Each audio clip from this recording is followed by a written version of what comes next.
श्याम कुमार जी आए हैं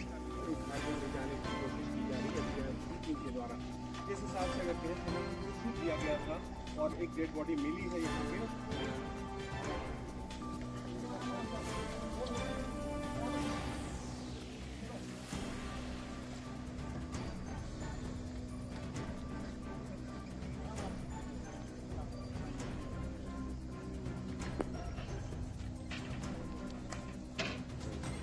इधर रख देना। क्योंकि वो पटारी तो कुछ कर नहीं रहा है, क्योंकि हमें उस पर भी शक है। उसने कुछ नहीं किया, वो उस दिन से कुछ न कुछ तो पता चलता है कि लड़की कहाँ है, क्या है। मेरी लड़की खतरे में है। जो भी है, मैं ये चाहती हूँ कि मेरी लड़की मतलब जहाँ भी हो मुझे सुरक्षित मिलनी चाहिए। मुझे कुछ नहीं चाहिए, बस मुझे अपनी लड़की चाहिए, है ना।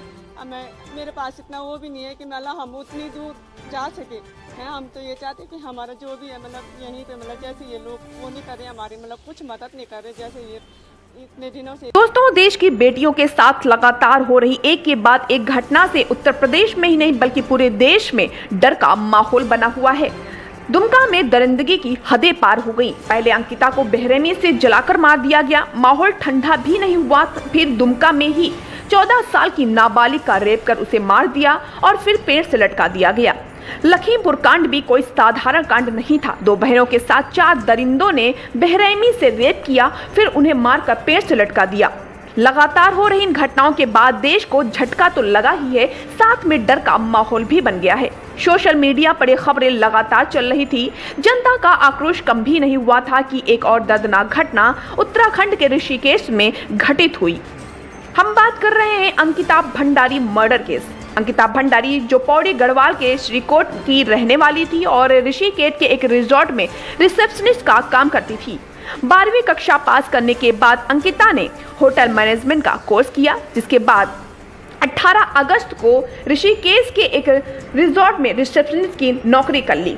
घर से 150 किलोमीटर दूर जॉब करना अंकिता के लिए आसान नहीं था। विवाह केवल मात्र 19 साल की ही थी, लेकिन घर की आर्थिक तंगी के चलते उसे अपने माँ बाप से दूर जाना पड़ा ताकि वह घर के लिए कुछ मदद कर सके। लेकिन इस जॉब ने अंकिता को उसके परिवार से हमेशा के लिए दूर कर दिया।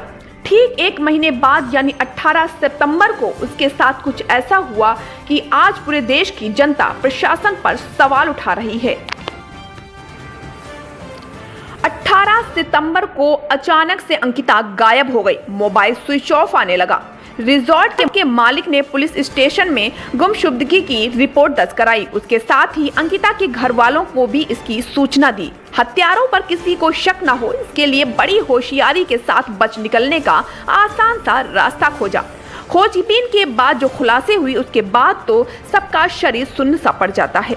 अंकिता को मौत के घाट उतारने वाला कोई और नहीं था बल्कि पूर्व राज्य मंत्री और बीजेपी के जाने माने नेता विनोद आर्य का बेटा पुलकित आर्य था, जो रिजॉर्ट का मालिक था। यानी ये वही हत्यारा है जिसने पुलिस में गुमशुदगी की रिपोर्ट दर्ज कराई थी। इस घिनौने अपराध को अंजाम देने वाले 2 और थे, अंकित गुप्ता और सौरभ भास्कर। रिजॉर्ट में आने वाले कस्टमर को खुश करने के लिए इन 3 हत्यारों ने अंकिता को परेशान किया। अंकिता ने ये सब करने से इनकार कर दिया। अंकिता का मना करना इन दरिंदों को बर्दाश्त नहीं हुआ, जिसके बाद एक रहस्यमयी तरीके से उसको परेशान किया। फिर रात में करीब 9 बजे उसे जबरन बाइक पे ले जाकर पहाड़ से नीचे नहर में धकेल दिया। इसके बाद अंकिता के साथ क्या हुआ ये आप सभी लोग इस वक्त खबरों में देख ही रहे हैं। दोस्तों, इन घटनाओं के बाद सरकार इन अपराध और अपराधियों के बाद भले ही एक्शन में है, लेकिन क्या अपराध कम हो रहे हैं? बिल्कुल भी नहीं। ऐसा होता तो निर्भया हत्याकांड के हत्यारों की फांसी के बाद, प्रियंका रेड्डी के अपराधी के एनकाउंटर के बाद लड़कियों के साथ हो रहे घिनौने अपराध कम हो गए होते, लेकिन ऐसा नहीं हुआ। लगातार ये घटनाएं देश के सामने आ रही हैं।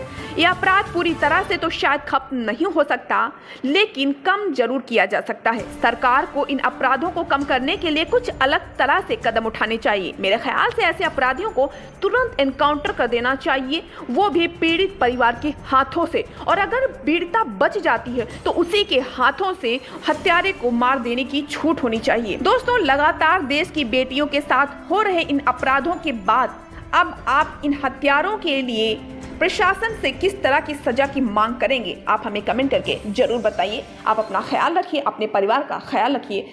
नमस्कार।